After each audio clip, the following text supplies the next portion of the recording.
네, 오늘 광복절 특집으로 굉장히 중요한 손님을 모셨습니다. 역사학자이면서 더불어민주당 의원이시죠. 김준혁 의원님 자리해 주셨습니다. 안녕하십니까? 예, 안녕하세요. 네, 저희 뉴스 인사이다 출연하려고 호텔을 시청 앞에 잡으셨다는 얘기 들었습니다. 아니, 아침에 일찍 하는 방송이어서 네. 제가 수원서 네. 혹시라도 조금 늦게 올라오거나 네. 아니면 교통사고가 만약에라도 나서 차가 정체되면 안 될 것 같아서 네. 예, 방송 시간을 맞추려고 요 앞에서 잠을 좀 잠깐 잤습니다. 어제 근데 그 잠자리가 좀 바뀌셨는데 잠은 좀 주무셨어요?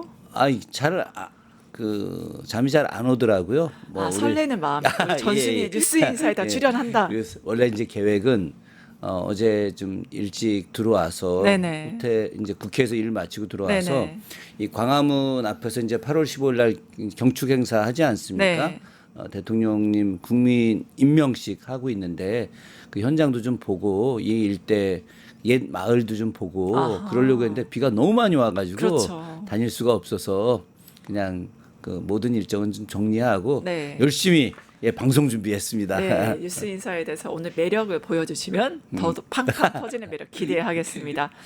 아무래도 그 현재 사안이 오늘 광복절 특집이긴 하지만 김건희 사안이 너무나 크고 중대한 만큼 약간만 살펴보고 특집으로 넘어가도록 그렇게 하시죠. 할게요. 예. 어제 드디어 김건희가 구속되는 장면들이 이제 나와서 구속되고서 이제 그런 소식들 국민들에게 전해졌는데 개인적으로 좀 어떠셨습니까? 개인적으로 이제 뭐 우리가 흔히 사필 규정 이런 이야기 많이 하지 않습니까? 예. 결국은 이제 올바름으로 돌아가게 되어 있고요.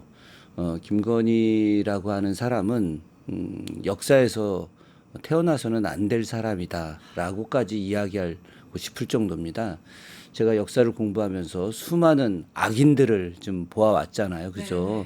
그런데 그런 사람들 중에서도 가장 시대를 농락한 그런 아주 잘못된 사람이고 단순하게 어떤 개인의 이익과 어떤 치부를 위해서 권력을 갖다 잡으려고 했다. 뭐 그것까지도 이해할 수 있지만 지금 그 김건희와 윤석열이 정권을 잡은 3년 만에 대한민국이 망해버렸습니다.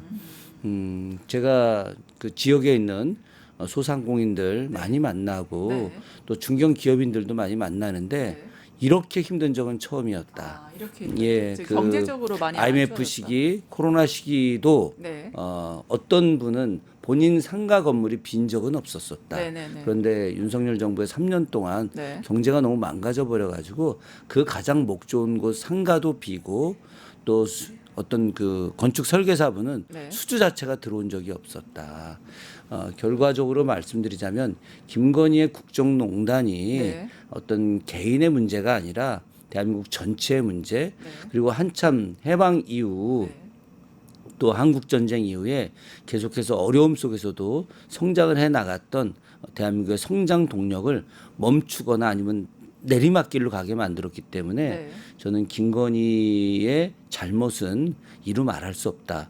그래서 결국은 지금 이제 서울 남부구치소로 가 있는데 그것은 어떻게 보면 역사 정의의 심판이다라고 말씀드리고 싶습니다. 예전에 이런 말씀하셨어요. 그 이재명 이제 그때 대통령 후보였죠. 대통령 되기 전에를 정조에 비교하시면 설명하신 적이 제가 굉장히 인상이 남습니다. 그럼 지금 김건희가 나왔으니까 역사적 인물로 따지자면 김건희는 좀 어떤 사람과 비견될 수 있을까? 윤석열은 예전에 뭐 연산군 얘기하시고 그랬잖아요. 네. 뭐 비슷하죠. 비슷한데 연산군을 악인으로 만들었던 사람 중에 하나가 이제 장녹수라고 한다면은 장녹수보다는 훨씬 더 악인인데 제가 판단할 때는 가장 비슷한 인물은 김상궁이라고 혹시 들어보셨나요? 네, 들었어요. 예, 그 광해군의 후궁이었죠. 뭐 김계시, 한자로는 그렇게 썼고. 이제 세간에는 뭐 김계동 이렇게 이야기하는데 이제 그걸 이제 그 한자로 이제 계시 이렇게 썼는데 그 김상궁이 탐욕 그리고 뇌물 이런 것들 종합 세트입니다. 세트. 그래서 하다못해 자기 남편을 죽이려고 했던 그 반정 세력들한테 네. 뇌물을 받아가지고 네. 전혀 그런 일 없다라고 이렇게 남편에게 거짓말을 할 정도였죠. 그래서 광해군이 자기 아내인 김계시의 말을 듣고 네. 그 인조반정 세력들을 이렇게 처단하지 않아서 결국 본인이 이제 그 유배길로 그렇게 가게 됐는데 저는 우리 역사에서 가장 유사한 사람이 바로 광해군의 후궁이었던 김계시 김계시. 또 지금의 김건희 매우 유사한 인물이다. 환생했다고 봐도 될까요? 현생까지야 뭐 잘 모르겠지만 아휴 참 말이 안 나옵니다. 네, 참 연산군과 김계시 이 둘의 작품이 대한민국 3년을 얼마나 많은 도탄에 빠지게 했는지 그 연산군이 정말 상상할 수 없는 악인 군주입니다. 악인 군주. 예, 우리는 이거는 그냥 정말 폭군이다, 이 정도. 그 네. 제가 연산군을 이야기할 때 늘 느끼는 감정은 인간에게 있어서의 연민 의식이 전혀 없다. 없다. 사람을 윤석열이 그랬다. 사륙하고 또 그 집안을 도륙내는 데 있어서 네. 어떠한 미안함도 갖고 있지 않은 아, 네. 사람이었어요. 윤석열하고 윤석열이 비슷하네요. 똑같습니다. 네, 지금 예. 부하들한테 다 떠넘기고 그런데 난 책임 없다. 윤석열은 그 연산군보다 더 더 비참하죠. 왜 그러냐? 제가 말한 비참함이라고 하는 것이 네. 개인의 비참함이 아니라 네. 역사 속에서 우리 국민들에 대한 비참함이라는 겁니다. 연산군은 당시 중종반정에 의해서 체포될 때 그래도 살려달라 이렇게 이야기했지만 옷 벗고 나뒹굴지는 않았어요. 그런데 윤석열은 옷 벗고 나뒹구는 국가 지도자로서의 그 체모, 체면 네, 이런 없죠. 것들이 일체 없는 거죠. 속옷 시위죠. 예, 네. 그런 사람이 3년 동안 이 나라를 좌지우지했다라고 하는 거. 근데 그 앞에 검찰 권력을 가지고 얼마나 수많은 악행을 저질렀습니까? 네, 맞습니다. 그런 걸 보면 참 우리나라가 참 안쓰럽다는 생각도 들지만 한편으로는 이런 악인들을 끝내 몰아내고 다시 민주주의 국가를 만들어낸 이 우리 국민이 정말 위대하다고 생각을 합니다. 예. 네. 이 위대한 대한민국을 만들기 위해서일까요? 이제 지금 특검의 수사가 진행이 되고 있잖아요. 특히 국민의힘 어제 바로 당사를, 그러니까 어제 국민의힘 당사를 압수수색했다. 그래서 문자를 제가 받았는데 보좌진들 지금 빨리 다 동원해라. 지금 우리 압수수색 당하고 있다. 방어해야 된다. 어떻게 보셨어요, 이 압수수색? 뭐 그것도 사필 규정이죠. 예. 그러니까 국민의힘 입장에서는 어떻게 한 그 정당을 이렇게 압수수색하느냐라고 이야기하는데 네. 좀 심한 표현 쓰면은 그 정당이 거의 도둑 소굴 아니었나요? 예. 그러니까 그 도둑 소굴을 진상을 밝히기 위해서 네. 압수수색을 하는 것은 너무 정당한 일이다. 아. 실제로 이 국민의힘이 지금 뭐 김건희와 관련된 또 통일교와 관련된 내용을 조사하기 위해서 특검이 간 것이지만 그 앞서 12.3 내란 계엄부터 보자면은 이 내란 계엄을 옹호한 거 아니겠습니까? 네. 제가 헌법재판소 앞에서 빨리 판결을 내려달라라고 하는 그 기자회견을 하러 가거나 네. 아니면 1인 시위를 하러 갔을 때 네. 그 옆에 윤석열은 죄가 없다. 그리고 이 12.3 내란이 내란이 아니다. 내란이 아니다. 이렇게 이야기하는 국민의힘 의원들이 릴레이로 어. 거기서 서 있었습니다. 어. 피켓을 들고 네네. 제가 보시고 어땠어요? 그 장면 정말 보면서? 심하게 싸웠죠, 저하고. 예, 그래서 뭐 일부 국민의힘 의원들은 네. 자신들도 부끄러워서 네. 약간 피하기도 했지만 네. 그런데 뭐 철면 피인 국민의힘 의원들이 한둘이 아니었습니다. 네네. 뭐 제가 원래 언성을 높이는 스타일이 아닌데 네네. 거기서 정말 언성을 높이고 도저히 있을 수 없는 일이다 이렇게 이야기했는데 다시 정리하자면은 네. 국민의힘 의원들의 행태는 네. 헌법을 헌법. 위반하는 행동들이었었습니다. 네. 헌법을 있었구나. 위반하고 헌정 질서를 붕괴시킨 사람들이 네. 당연히 저는 해산되어야 된다고 생각을 하는데 지금 특검이 이 정도 단계로 간 것은 아니고 네. 다만 김건희와 관련된 내용들 또 지난 대선 직전부터 있었던 통일교와의 유착관계 네. 그 과정에서 통일교의 자금이 그렇죠. 혹시 국민의힘으로 들어왔는지 여기에 더해서 세간에 상당히 많은 의혹들이 네. 통일교 신자들이 국민의힘 당원으로 입당을 해서 네. 윤석열 당시 대통령 후보를 지원했거나 네. 아니면 뭐 최근에 나온 대로 권성동이 당대표에 출마했을 네네, 시 그렇죠. 그것을 지원했을 가능성에 대한 이야기. 그래서 당원 명부 안에 통일교 신자들이 의도적으로 집단적으로 들어갔는지를 확인하려고 하는 거 아니겠습니까? 네, 결국에는 근데 이게 일본과 좀 연관이 될 거예요. 왜냐하면 기억하실 거예요. 2022년 그 7월에 아베 전 총리가 총격으로 이제 세상을 떠났잖아요.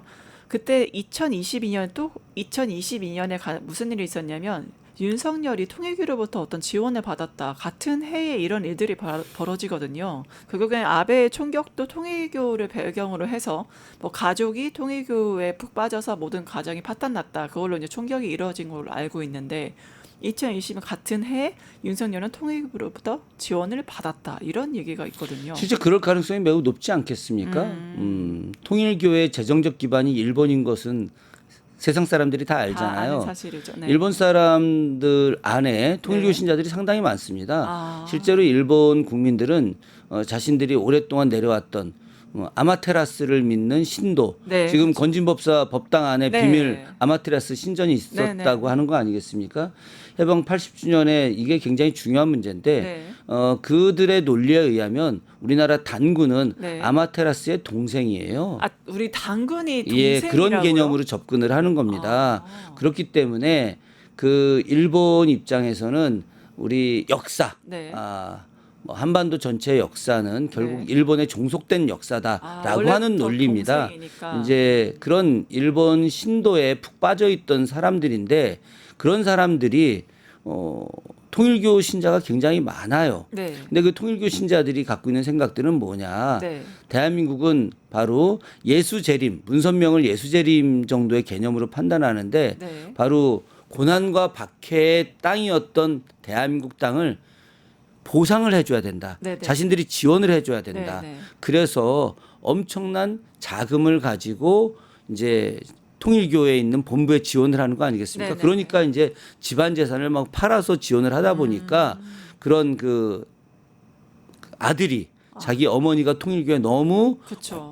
이렇게 심취해 있어서 온 집안 재산을 이렇게 다 탕진을 했다라고 해서 그 원흉이 아베다. 아베가 통일교와 관련이 있어서 아베를 죽일 수밖에 없었다라고 네. 한 거 네, 아니겠습니까? 맞습니다. 지금 이 논리와 연관해서 네. 통일교가 소위 말해서 동아시아 일대 주요 지도자들에게 정치적 자금을 지원을 한다라고 하는 것이죠. 네네네. 그 과정에서 윤석열한테 지원을 했던 것이고 뭐 아시겠지만 윤석열이 후보 시절에 네.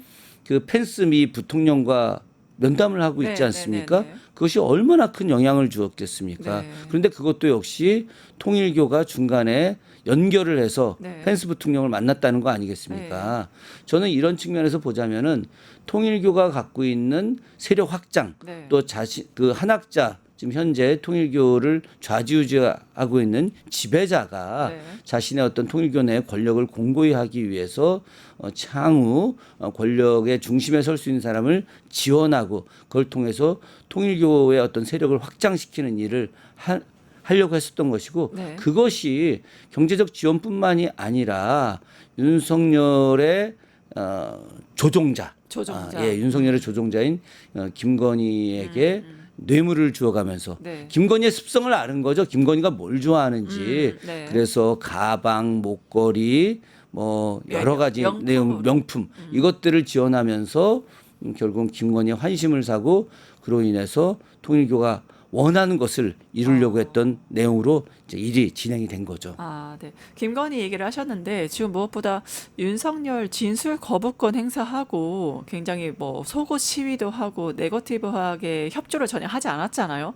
그러면 부인이 김건희 구속입니다. 이걸 보고서 좀 본인 태도가 좀 달라질까요? 글쎄요. 저는 개인적으로 네.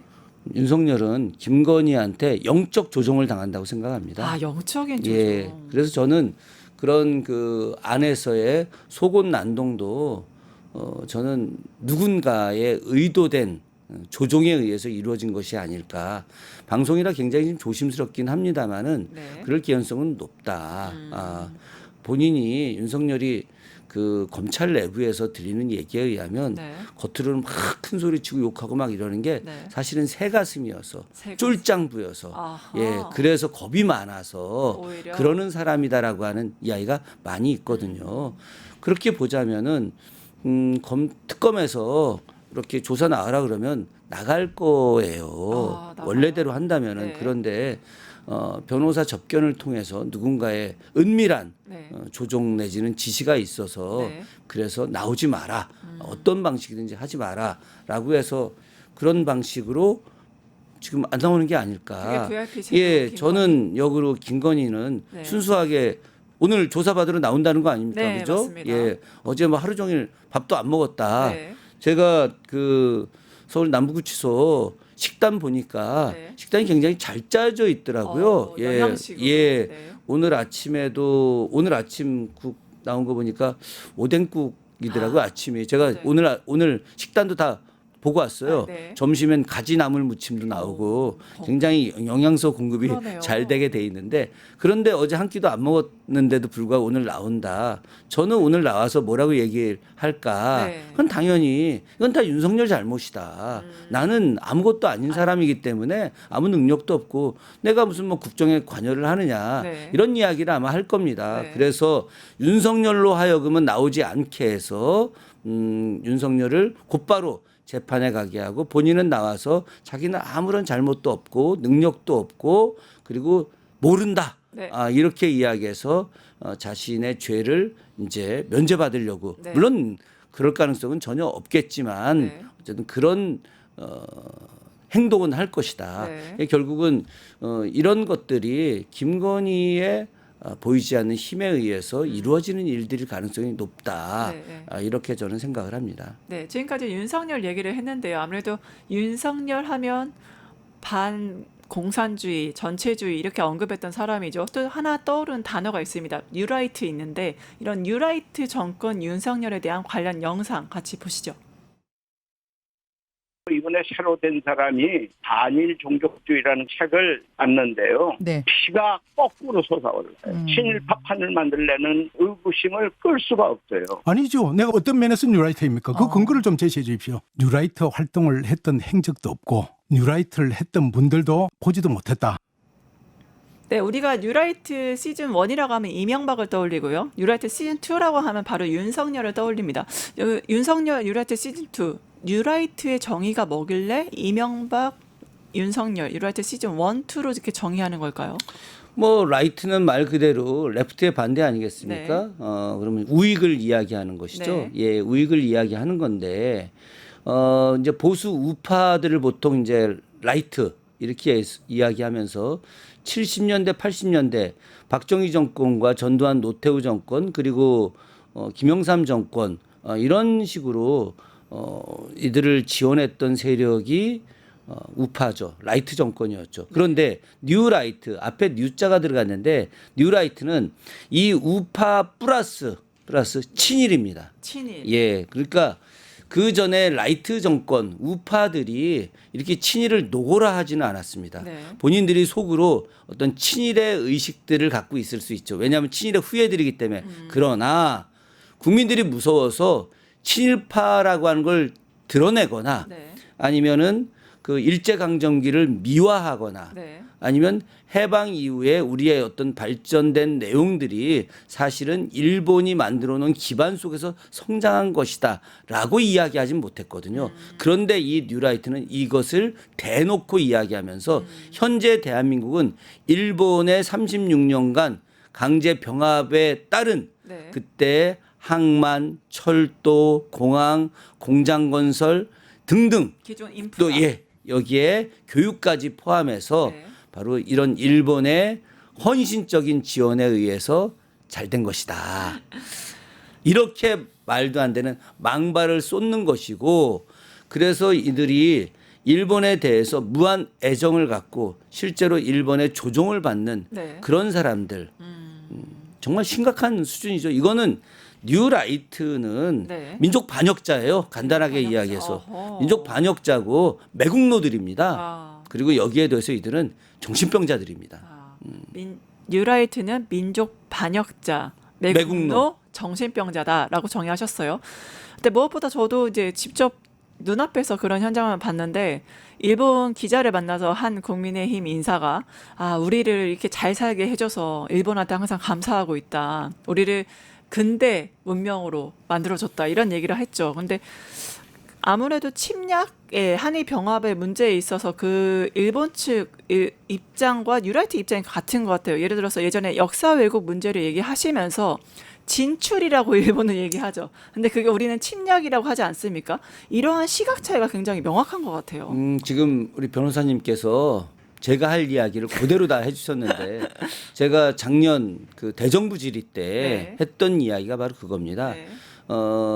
지금 작년에 이제 교과서가 네. 새로 편찬이 되는 과정에서 국정교과서 중에 한 교과서 지금은 이제 그 교과서가 네. 사라졌죠. 네. 근데 그 교과서에 일본의 논리가 그대로 들어옵니다. 교과서. 예, 일본은 대륙 진출, 우리나라를 침략하고 또 중국을 공격한 내용들을 대륙 진출이다라고 네. 표현합니다.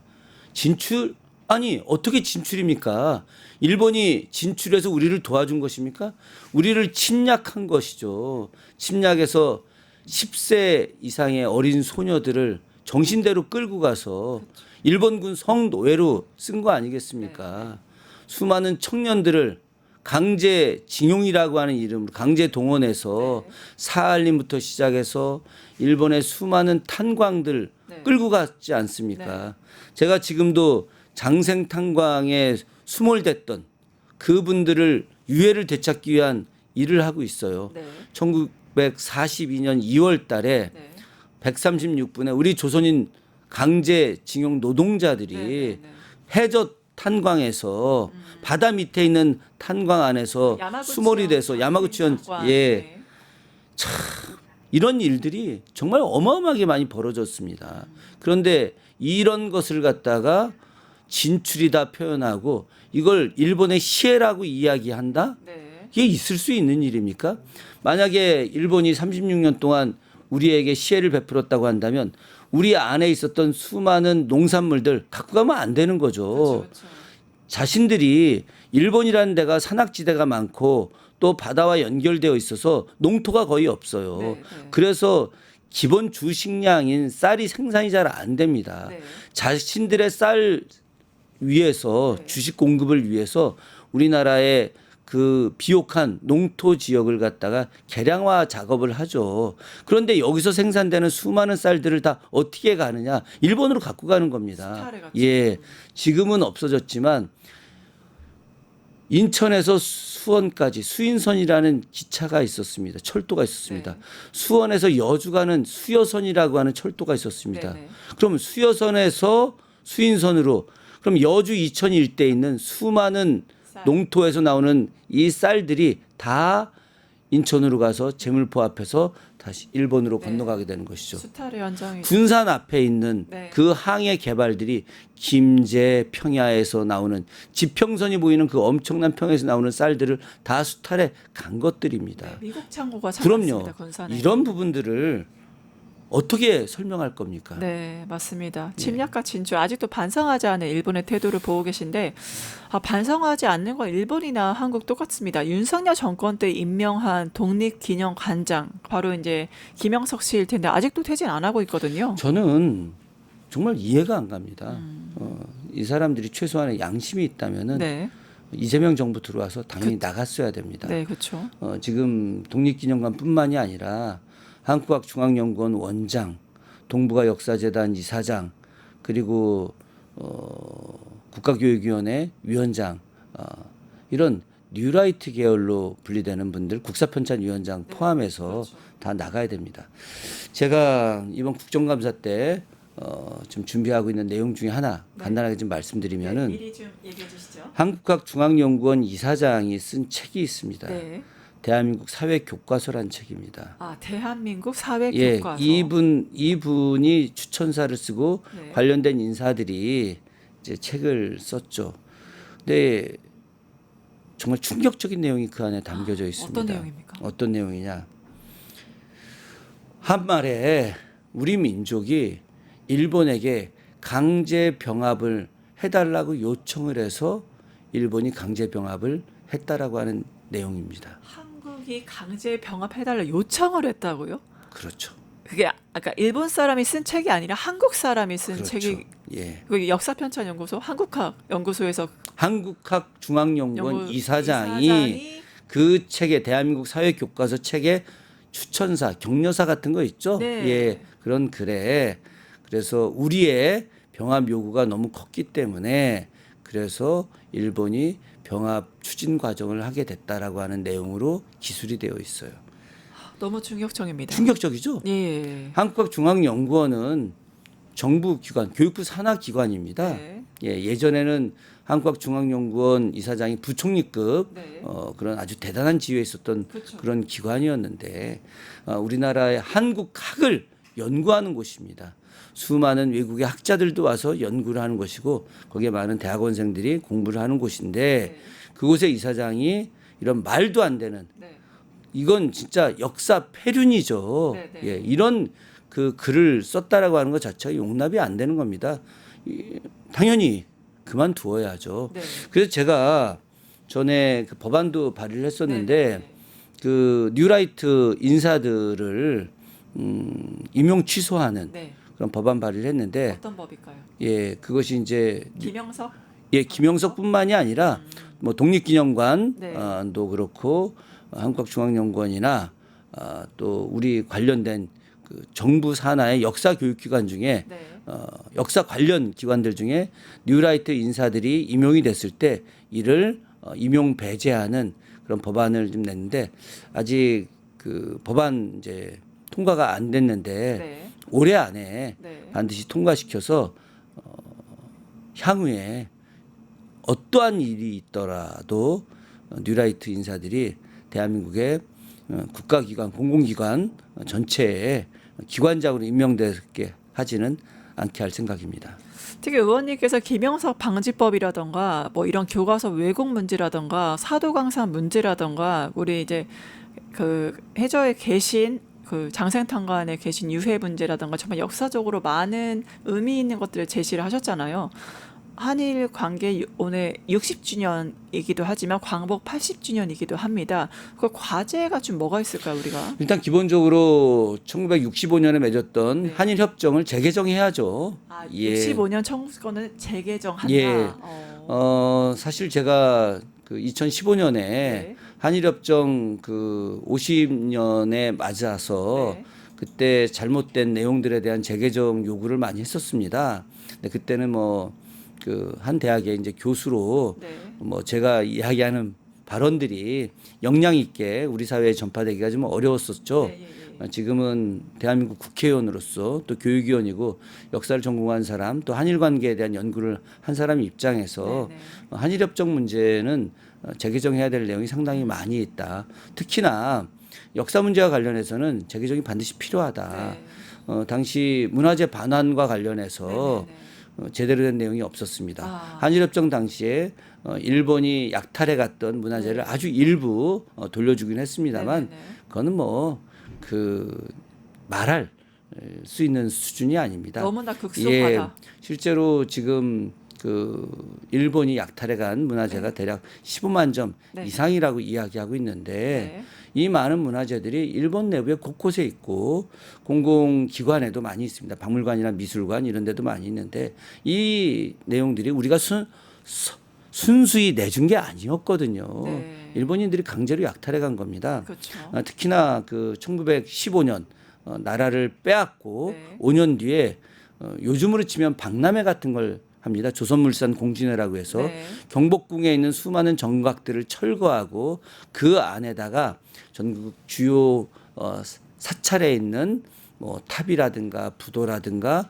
이런 것들을 대거 그곳으로 갖고 오게 해서 전시한 이후에 일본으로 유출을 해갔었죠. 그렇죠. 이런 내용들과 관련된 유물들 당연히 갖고 와야 되고 수많은 우리의 문헌들 갖고 와야 됩니다. 이와 관련해서 한일협정 재개정해야 하는 것이고 관련해서 지금 반드시 해야 될 재개정 내용 중에 핵심이 무엇이냐. 강제 동원된 우리 많은 분들에 대해서 명예회복과 명예회복이 또 필요하다. 손해배상 네. 이 부분에 대해서 여러분 잘 아시겠지만 대법원에서 2018년에 판결을 내렸습니다. 예.